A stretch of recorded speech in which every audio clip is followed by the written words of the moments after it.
नमस्कार दोस्तों, स्वागत है आप सभी का फिर से एक बार इन्वेस्टमेंट फॉर बिगनर्स में। दोस्तों आज की वीडियो के अंदर हम अपनी स्टॉक मार्केट की जर्नी स्टार्ट करने वाले हैं आप लोगों के साथ, जिसके अंदर हमारी फर्स्ट वीडियो रहेगी 10 things you should know before investing in stock market. Retail investor जब भी स्टॉक मार्केट की जर्नी अपनी स्टार्ट करते हैं तो वो कौन सी बातें हैं जिनको हर रिटेल इन्वेस्टर को पता होना चाहिए स्टॉक मार्केट में अपनी जर्नी को शुरुआत करने से पहले। दोस्तों बताना चाहूँगा वीडियो होने वाली है काफ़ी इंटरेस्टिंग, तो बने रहिएगा वीडियो के एंड तक, क्योंकि लास्ट के जो पॉइंट हैं वो आपके बहुत ही काम आने वाले हैं। आपके इम्पोर्टेंट पॉइंट्स हैं जो हर हर हर एक रिटेल इन्वेस्टर को पता होने चाहिए। तो आइए दोस्तों शुरुआत करते हैं हमारी वीडियो का। हमारा फर्स्ट पॉइंट है दोस्तों इसके अंदर क्लियर द माइंडसेट। माइंडसेट से रिलेटेड आपका अगर मैं आपको कहूँ कि हमारे माइंड के अंदर ये इमेज क्लियर होनी चाहिए कि हम शेयर मार्केट में जा रहे हैं तो हम क्यों जा रहे हैं। वर्ड से पहले, जैसे कि हमें पता होता है वर्ड से पहले कि वाई, क्या करने से पहले हमें पता होना चाहिए हम क्यों कर रहे हैं। आपका जाने का रीज़न क्या है, आप शेयर मार्केट में इन्वेस्टमेंट क्यों अपनी स्टार्ट करना चाहते हैं, तो वो अपने आप से क्वेश्चन पूछिए। लेकिन ये क्वेश्चन आपको खुद से पूछना है कि आप स्टॉक मार्केट में इन्वेस्ट क्यों करना चाहते हैं। You have to clear the mind set for what will you do और what will you not to do. आप शेयर मार्केट में जब भी आएँ तो आपको ये पता होनी चाहिए बातें कि आपको क्या करना है, और उससे भी ज़्यादा साथ साथ आपको ये भी पता होना चाहिए कि आपको क्या नहीं करना है।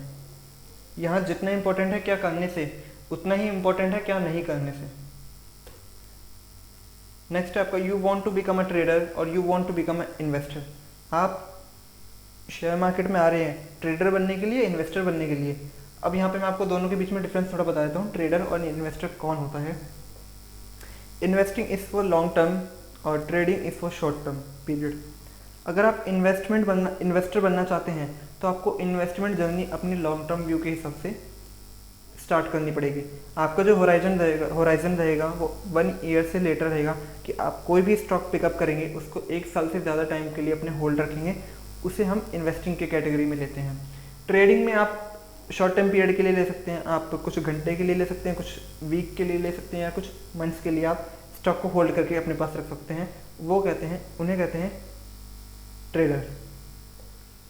Investment is easier compare with the trading. अगर आप ट्रेडिंग से कंपेयर करें तो इन्वेस्टिंग बहुत ही आसान कला है, जिसे सीख कर हम आराम से अपनी वेल्थ को क्रिएट कर सकते हैं। इन्वेस्टिंग के अंदर दोस्तों क्या होता है, मैं आपको मेनली बता देता हूँ कि इन्वेस्टिंग जब भी आप कोई स्टॉक में इन्वेस्ट करते हैं तो आप मेनली उसके बिजनेस, उसके मैनेजमेंट और उसकी जो कंपनीज का जो डाटा है उसको एनालाइज करके हम कोई भी स्टॉक को पिकअप करते हैं। लेकिन ट्रेडिंग में ऐसा नहीं होता दोस्तों। ट्रेडिंग में आप जो भी काम करते हैं with the help of chart, price movement, उनकी मदद से ही आप ट्रेडिंग जर्नी अपनी शुरू करते हैं। और ट्रेडिंग में आपका क्या होता है कि आपको हर न्यूज़ से, कंपनी के से रिलेटेड कोई भी मार्केट के अंदर नई न्यूज़ आ रही होगी, आपको उससे अपडेट रहना पड़ेगा।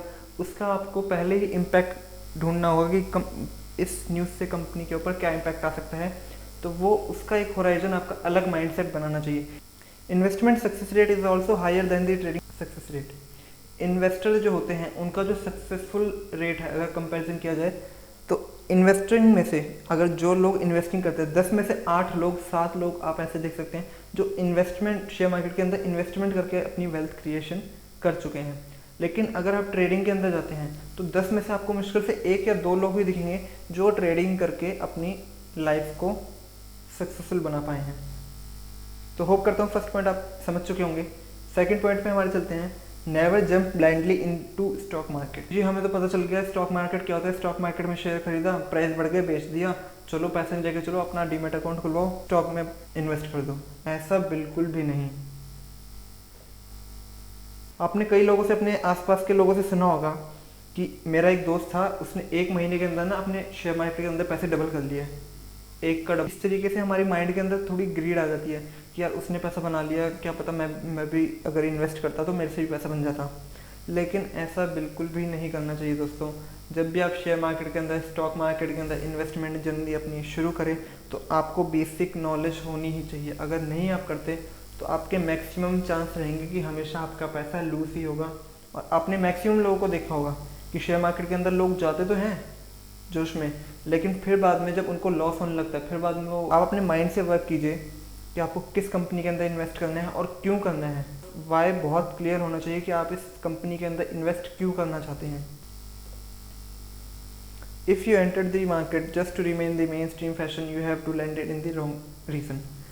और मेनली अगर जब भी आप शेयर मार्केट के अंदर आते हैं और आपको नहीं पता कि आपका फाइनेंशियल गोल क्यों है, कि आप शेयर मार्केट से कितना पैसा कमाना चाहते हैं, और अगर आपको अपने फाइनेंशियल गोल नहीं पता कि शेयर मार्केट में आने के बाद मैं इतना अपना फाइनेंशियल गोल चाहता हूँ, तो जब भी आप कोई भी डिसीजन लेंगे वो आपका हमेशा रॉन्ग ही रहेगा, क्योंकि आपके अंदर ग्रीड आ जाएगी, क्योंकि आपको अपने फाइनेंशियल गोल नहीं पता। आप सोचेंगे जितना पैसा आ जाए उतना ज़्यादा है, जितना पैसा आ जाए उतना ज़्यादा है। और आपने एक सेंटेंस सुना होगा, कोटेशन सुना होगा दोस्तों, higher the risk higher the profit. जितना आप रिस्क लेंगे उतना आपको प्रॉफिट का चांस रहेगा। मीन्स अगर आप 10 रुपये से चाहते हैं आपका पैसा डबल हो जाए तो 20 भी हो सकता है, लेकिन उसके चांसेस ये भी है 10 से 0 भी हो जाए। समझ रहे होंगे इस बात को, होप करता हूँ मैं। थर्ड पॉइंट जो आता है हमारे दोस्तों इसके अंदर, stock market is not a money making machine. कई लोग समझ लेते हैं यहाँ पर आओ पैसा लगाओ, पैसा अपने आप बन जाएगा। पैसे छापने की एक मशीन है, बस पैसा लगाना है और पैसा अपने आप बन के आ जाएगा। ऐसा बिल्कुल भी नहीं है दोस्तों। आपको अपने माइंड का यूज़ करना पड़ेगा, अपनी मेहनत यूज़ करनी पड़ेगी, उसके बाद ही आप पैसे से पैसा बना सकते हैं यहाँ पर। You must have heard this story about many investor who made their fortune through the market. आपने कई लोगों से सुना होगा कि मेरे अंकल के अंकल हैं, उन्होंने शेयर मार्केट से इतने पैसे कमा लिए। या अगर गिने चुने लोगों का नाम बताऊं तो उसके अंदर इंडिया के अंदर हमारे राकेश झुनझुनवाला, रामदेव अग्रवाल, विजय केडिया एटसेट्रा। इंटरनेशनल में देखा जाए तो वॉरेन बफेट आपने नाम सुना होगा, पीटर लिंच आपने नाम सुना होगा, इनका हो सकता है। ये जितने भी लोग हैं, इन्होंने जितने भी स्टॉक मार्केट से पैसे कमाए हैं, इनकी स्टोरी आपने कहीं ना कहीं सुनी होगी। और ये स्टॉक मार्केट से पैसा कैसे कमाएं ये भी मैं आपको बताता हूँ। It is true that a lot of investors have made profits through the stock market, but it was only possible because they have good market knowledge. उन सभी इन्वेस्टर ने पैसा कमा पाया, ये सच बात है स्टॉक मार्केट से, लेकिन इसी वजह से क्योंकि उनको मार्केट की अच्छी नॉलेज थी। अगर आप भी चाहते हैं स्टॉक मार्केट से पैसा कमाना तो आप भी मार्केट की नॉलेज ले लीजिए, आप भी कंपनीज के अपडेट, आप भी आसानी से पैसा कमा सकते हैं। फोर्थ पॉइंट है हमारा, educate your self, handle basics first.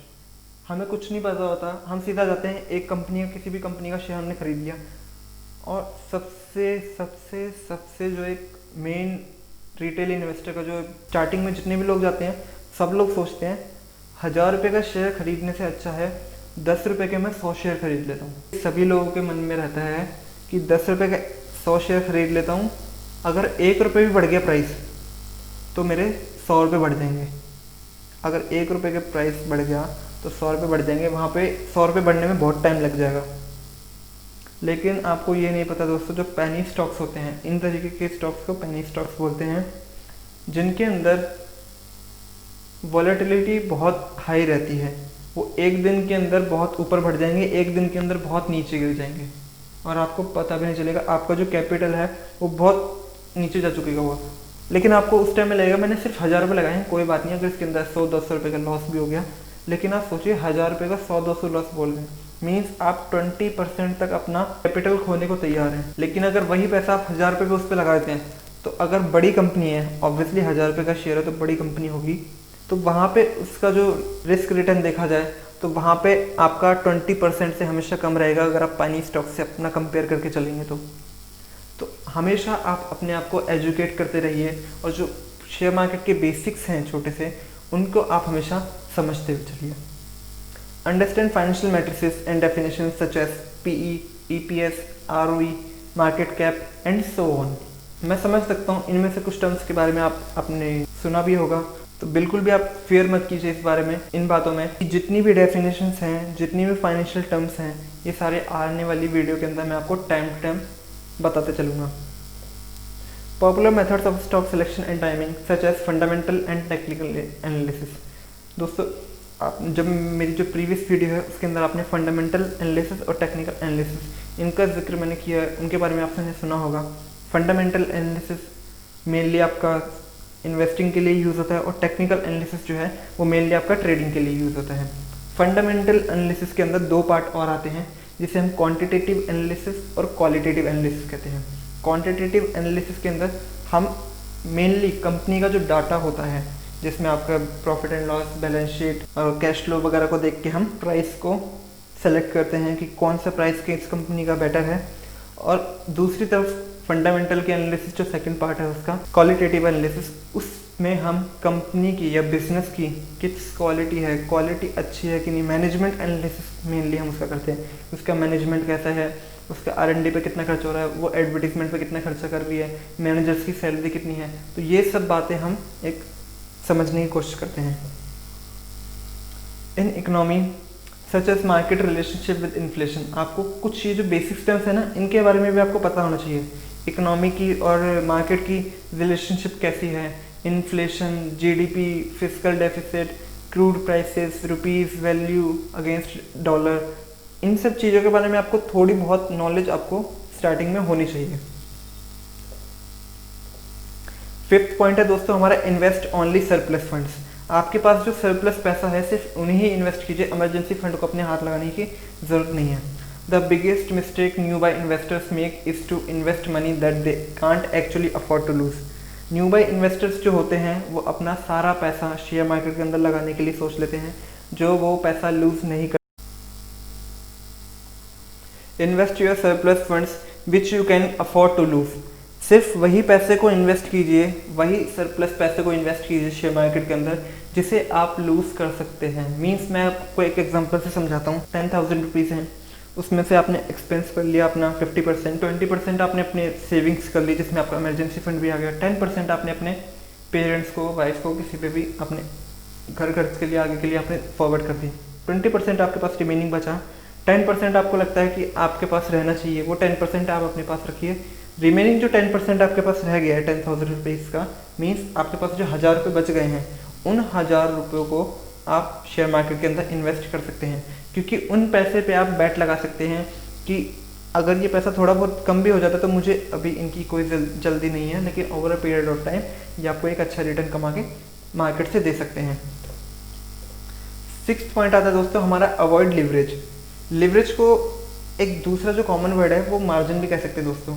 Leverage में आपको एक बेसिक टर्म से बताऊं कि लेट सपोज कीजिए एक कंपनी है, उसका शेयर प्राइस है 100 रुपये का, लेकिन जिस ब्रोकर से आपने अपना डीमेट अकाउंट खुलवाया है वो आपको मार्जिन सेफ्टी देता है कि लेट सपोज कीजिए किसी ब्रोकर ने आपको 2 टाइम्स का मार्केट मार्जिन लिवरेज दिया है आपको।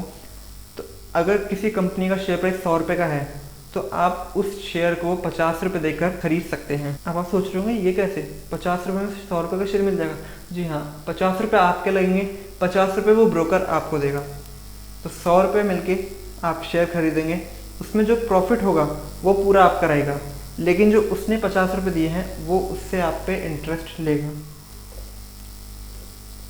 Leverage simply means use of borrowed money to execute your stock market strategy. आपने बोरो किया हुआ मनी लिया, बोरो किया है मनी किससे, अपने स्टॉक ब्रोकर से, स्टॉक मार्केट स्ट्रेटजी को पूरा करने के लिए। व्हेन द स्टॉक मार्केट और योर स्टॉक गोज डाउन, अब मान लीजिए इसका डिसएडवांटेज मैं आपको बताता हूँ कि लिवरेज को हमें अवॉइड क्यों करना चाहिए। लेट सपोज हम 2 केस मान के चल लेते हैं कि आपने 100 रुपये के शेयर को आपने 50 रुपये पे खरीद लिया, उसके शेयर प्राइस बढ़ गए, आपका प्रॉफिट हुआ, निकाला आपने, ब्रोकर के आपके 50 रुपये जितने थे इंटरेस्ट के साथ पे कर दिए, बाकी आपका प्रॉफिट हो गया, आप घर चले गए। अब दूसरा केस मान के चल लेते हैं, उसके शेयर प्राइस ऊपर नहीं गए बल्कि कम हो गए, 100 रुपये से उसके शेयर प्राइस गिर के हो गए 80 रुपये, वहाँ पे आपको 20 रुपये का लॉस हुआ।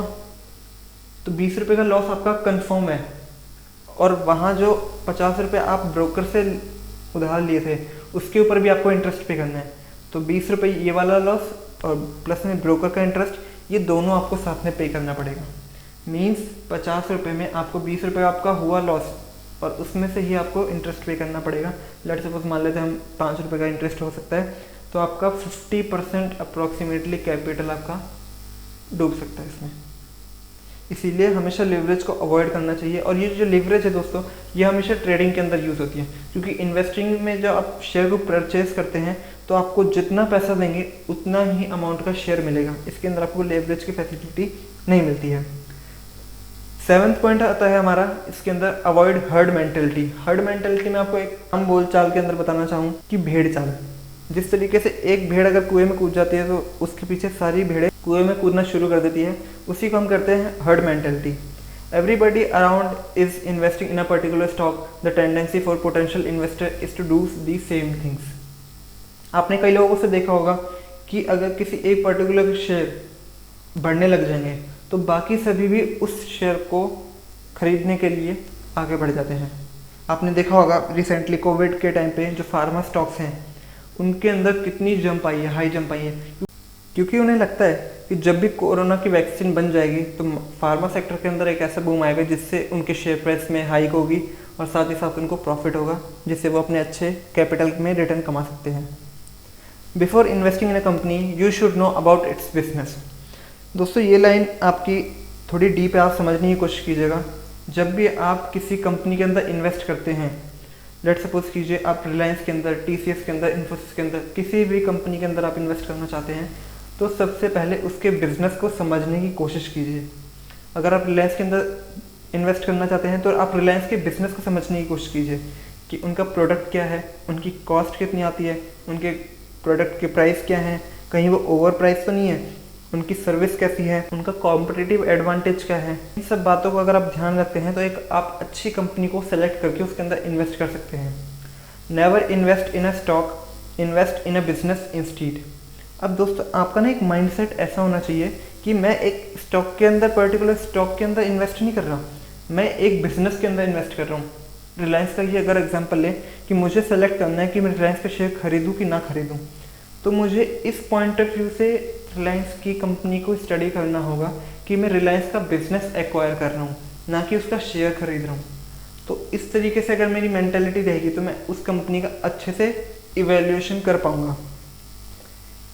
8 पॉइंट जो है हमारा दोस्तों डाइवर्सिफाई। डाइवर्सिफाई मीन्स अगर मैं आपको बोलूँ डाइवर्सिफिकेशन करना, आपके पास जो अपना पैसा है अपने पोर्टफोलियो को डाइवर्सिफिकेशन कीजिए जिससे कि आपका लॉस अगर होता भी है तो ओवरऑल देखा जाए तो बहुत कम हो। Never put your all eggs in one basket. So diversification का दोस्तों आपका वही मीन हो गया कि आपको अपने सभी पैसों को अलग अलग स्टॉक्स के अंदर, अलग अलग कैटेगरी के अंदर डिवाइड करके स्टॉक्स के अंदर इन्वेस्ट करना है, ना कि किसी एक के अंदर। Never put all your money in one stock. आपके अपने सभी पैसों को किसी एक स्टॉक के अंदर इन्वेस्ट नहीं करना है। हो सकता है उस स्टॉक में थोड़ा सा चेंजेस की वजह से, क्योंकि आपका कैपिटल ज़्यादा होगा आपके अकॉर्डिंग, उसके अंदर आपको ज़्यादा लॉस हो सकता है। अलग अलग स्टॉक में रखिए, अगर एक में लॉस होता है तो दूसरे में प्रॉफिट होगा, तो आपका हो सकता है नो प्रॉफिट नो लॉस हो। लेकिन अगर एक में ही आप करके रखते हैं तो आपका लॉस होने के चांसेस बढ़ जाते हैं। Avoid over diversification. अब आपने ये तो समझ लिया हमें डाइवर्सिफाई करना है, अलग अलग स्टॉक्स के अंदर करना है, लेकिन इतना भी डाइवर्सिफिकेशन नहीं करना कि एक स्टॉक्स उस कंपनी का खरीद लिया, एक उसका खरीद लिया, एक इसका खरीद लिया, और हमने एक अच्छा सा 40-50 कंपनीज का एक स्टॉक पोर्टफोलियो बना लिया जिसके अंदर हमने हर एक कंपनी का हर एक स्टॉक खरीद लिया। अब चाहे वो बेकार स्टॉक हो, चाहे अच्छा स्टॉक हो, बड़ी से बड़ी कंपनी, छोटी से छोटी कंपनी, हमने सबका, हमारी नज़र में जितनी कंपनी है हमने सबका एक एक शेयर खरीद लिया। तो ऐसा बिल्कुल भी नहीं करना। आपकी चाहे भले ही वो 8 से 10 कंपनी हो, लेकिन ऐसी वेल क्वालिफाइड हो कंपनीज जिससे आपकी वेल्थ क्रिएशन हो सके, और सिर्फ आप उन्हीं कंपनीज, उन्हीं बिजनेस के अंदर इन्वेस्ट कीजिए जिन बिजनेस को आप अच्छे से समझते हैं। अगर आपको लगता है कि आप बैंकिंग सेक्टर को अच्छे से समझ पाते हैं तो आप बैंकिंग सेक्टर के अंदर इन्वेस्ट कीजिए। अगर आपको लगता है एफएमसीजी सेक्टर को अच्छे से समझ पाते हैं तो आप सिर्फ एफएमसीजी सेक्टर में इन्वेस्ट कीजिए। अगर आपको लगता है मैं आईटी के अंदर या और किसी कंपनी सेक्टर के अंदर इन्वेस्टमेंट कर सकता हूँ, अच्छे से उन सेक्टर को समझ सकता हूँ, तो आप उस सेक्टर्स की कंपनी के अंदर इन्वेस्ट शुरू कीजिए। 9th पॉइंट जो हमारा दोस्तों आता है, don't try to time the market, follow a discipline investment approach. ये जो लाइन है ना दोस्तों, ये हमेशा अपने माइंड के अंदर क्रिस्टल क्लियर रखिएगा। Don't try to time the market. Market को कभी भी टाइम करने की कोशिश ना कीजिए। कि financial planners have always been warning them to avoid and thus lose their hard earned money in this process। Financial adviser या फाइनेंशियल प्लानर जितने भी होते हैं वो हमेशा वार्निंग देते हैं कि आप कभी भी मार्केट को टाइम मत कीजिए कि आज मार्केट ऊपर जाएगा या आज मार्केट नीचे जाएगा। ये मार्केट हमारे अकॉर्डिंग चलेगा कि हम जिस तरीके से बोल दें मार्केट वैसा रिएक्ट करेगा, ऐसा बिल्कुल भी नहीं होता दोस्तों। And thus lose their hard earned money। अगर आप मार्केट को टाइम करने की कोशिश करेंगे तो आप हमेशा देखिए, आप स्टार्टिंग में हो सकता है थोड़ा प्रॉफिट बना लें, लेकिन over a period of time आप हमेशा लॉस के अंदर ही रहेंगे। No one is able to successfully and consistently time the market. कोई भी पर्सन सक्सेसफुली और हमेशा मार्केट को टाइम नहीं कर सकता। आप किसी एक स्टॉक का क्या बॉटम प्राइस रहेगा या क्या टॉप प्राइस रहेगा, बॉटम मीन्स यहाँ पे मैं कोई एक एग्जांपल लेके बताऊँ, अगर किसी कंपनी का एक शेयर प्राइस है 100 रुपीज़, अब आपको लगता है इसका जो बॉटम प्राइस है वो 50 है, ये शेयर 50 से नीचे नहीं जाएगा, और आपको लगता है ये शेयर 120 रुपये से ऊपर नहीं जाएगा, तो 50 रुपये जो हो गए वो उसके हो गए वो बॉटम प्राइस, और 120 रुपये जो है वो उस शेयर के हो गए टॉप प्राइस आपके according. Top and bottoms over multiple businesses और स्टॉक मार्केट साइकिल। कभी भी कंपनीज के अंदर स्टॉक के बॉटम को या टॉप को टाइम करने की कोशिश मत कीजिए कि इस स्टॉक का बॉटम ये रहेगा या इस स्टॉक का टॉप ये रहेगा, क्योंकि अगर हम ऐसा करते हैं, लेट्स सपोज मैं अगर एग्जांपल के थ्रू समझाऊं कि मुझे लगता है कि रिलायंस का जो शेयर है अभी ओवर वैल्यूड है, और मैं सोचता हूँ कि जब ये शेयर प्राइस नीचे आ जाएगा, जब मैं इसको शेयर को खरीदूँगा, लेट्स सपोज कर लेते हैं अभी रिलायंस का जो शेयर है वो 2000 का है, और मैं चाहता हूँ कि जब वो 1800 का आ जाए, 1500 का आ जाए, जब मैं उस शेयर को खरीदूँगा। तो ऐसा बिल्कुल भी नहीं करना चाहिए। अगर आपको लगता है कि वो कंपनी अच्छी है, बिजनेस उसका अच्छा है, या आगे वो ग्रोथ करने वाली है, उसके अंदर ग्रोथ पोटेंशियल है, तो आपको अभी कुछ शेयर खरीद के रख लेने चाहिए।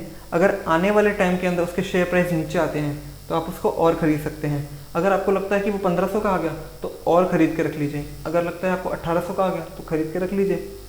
इससे क्या होता है, आपकी एवरेजिंग बन जाती है। एवरेजिंग में अगर आपको समझाना चाहूँ, आपने वही हमारा 100 रुपये वाला शेयर का एग्जांपल, आपने 100 रुपये का एक शेयर लिया, अब उसके शेयर के प्राइस घट के हो गए 80 रुपये। आपकी बढ़िया कंपनी थी, वेल आपने उस कंपनी के ऊपर रिसर्च किया था, शेयर के प्राइस हो गए 80 रुपये।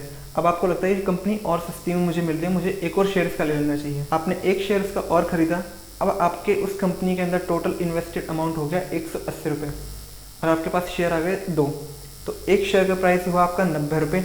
अब अगर उसके शेयर के प्राइस 80 रुपये रहते हैं तो आपको 20 रुपये का लॉस होगा, क्योंकि आपके पास 2 क्वांटिटी है। अगर उस शेयर के प्राइस 90 रुपये से 100 रुपये हो जाते हैं तो आपको 20 रुपये का प्रॉफिट होगा, क्योंकि आपके पास 2 क्वांटिटी है। तो इस तरीके से आपको एवरेजिंग का यहाँ पे बेनिफिट मिल जाता है अच्छी कंपनियों के अंदर अगर आप इन्वेस्ट करते हैं तो। दोस्तों लास्ट और 10th पॉइंट हमारा जो आता है, don't let emotions impact your investment. Emotions human being का नेचर होता है, जो वो कभी ना कभी इन्वेस्टमेंट डिसीजन के टाइम पे इम्पैक्ट डाल ही देता है। लेकिन हमें इमोशंस को अलग रख के डिसीजन लेने की हैबिट को इवेल्युएट करना चाहिए, जिससे कि हम अच्छे से अपने इन्वेस्टमेंट डिसीजन को ले सकें। Separate your emotions from any particular stock as many investor end losing money in the stock market. In bear market means जब शेयर मार्केट नीचे जा रहा हो, सब बेचने में लगे हों, शेयर के प्राइस नीचे जा रहे हैं, निफ्टी नीचे जा रहे हैं, सेंसेक्स नीचे जा रहे हैं। In bear market control your fear, अपने डर को काबू कीजिए, and don't panic and sell share at rock bottom prices. Let suppose मान लीजिए आपने 100 रुपये के 10 शेयर खरीद रखे हैं, 1000 रुपये आपका कैपिटल लगा रखा है शेयर मार्केट के अंदर। अब बियर मार्केट चल रहा है, आपके पैसे गिरे जा रहे हैं, शेयर मार्केट गिरे जा रहा है, तो उस टाइम में जो आपके मन के अंदर डर आएगा कि भाई मेरा शेयर के प्राइस गिरता है, आपके हिसाब से आपकी कंपनी बेस्ट ऑफ बेस्ट है, उस टाइम में आपको अपने फियर को कंट्रोल करना है, पैनिक बिल्कुल नहीं होना, और अपने शेयर को बेचना नहीं है रॉक बॉटम प्राइसेस पे। बॉटम मीन्स मैंने अभी बताया था आपको, शेयर के प्राइस जब नीचे हो उस टाइम में आपको अपने शेयर्स को सेल करके बिल्कुल नहीं जाना, अपना लॉस बुक नहीं करना। दस fear and grid. Fear means मैंने आपको बताया डर, ग्रीड मीन्स लालच। आपको लालच है कि आपने 100 रुपये का शेयर लिया, वो 150 हो गया, आपको लगता है कि अब वो 200 हो सकता है, 180 हो सकता है, तो आपको आपने उसे रखा हुआ है। अगर आपको लगता है कि इस शेयर के अंदर आगे और कोई ग्रोथ पोटेंशियल नहीं है तो आप अपना प्रॉफिट बुक कीजिए, आप उससे निकल के आ जाइए। तो thus fear and greed are the worst emotion. ये जो 2 इमोशंस जिसने कंट्रोल कर लिए, वो एक रिटेल इन्वेस्टर आराम से सक्सेसफुल इन्वेस्टर बन सकता है बिना किसी प्रॉब्लम के। Means when investing and it is better not to be guided by them. Better investing वही होती है जो कि फियर और ग्रीड से गाइड ना की गई हो। तो दोस्तों आज के हमारे जो 10 पॉइंट थे वो यहीं तक के थे। होप करता हूँ आपको सारे 10 के 10 पॉइंट आप समझ चुके होंगे। दोस्तों वीडियो अगर हमारी पसंद आई होगी तो लाइक कीजिएगा, साथ ही साथ आपका फेवरेट पार्ट वो आप हमसे कमेंट में शेयर कर सकते हैं। अगर आपकी कोई क्वेरी रहे तो वो भी आप हमसे पूछ सकते हैं। और जितने भी रिटेल निवेशक हैं जो अभी मार्केट में इन्वेस्ट कर रहे हैं और जो लोग भी ये वीडियो देख रहे हैं, मैं उनसे भी जानना चाहूँगा कि जब आप शेयर मार्केट के अंदर आए थे तो आपको कितने पॉइंट्स इनमें से पता थे। और दोस्तों इसी के साथ अगर आपको हमारी वीडियो पसंद आई होगी तो आने वाले टाइम में इन्हीं तरीके की वीडियोस देखने के लिए आप हमारे चैनल को सब्सक्राइब कर सकते हैं। बिल्कुल फ्री ऑफ कॉस्ट है आप सभी के लिए। साथ ही साथ नोटिफिकेशन को ऑन कर लीजिएगा ताकि आने वाली वीडियोस की अपडेट सबसे पहले आप ही को मिले। तो मिलते हैं दोस्तों हमारी अगली वीडियो में। होप करता हूँ आपको वीडियो पसंद आई होगी। जय हिंद।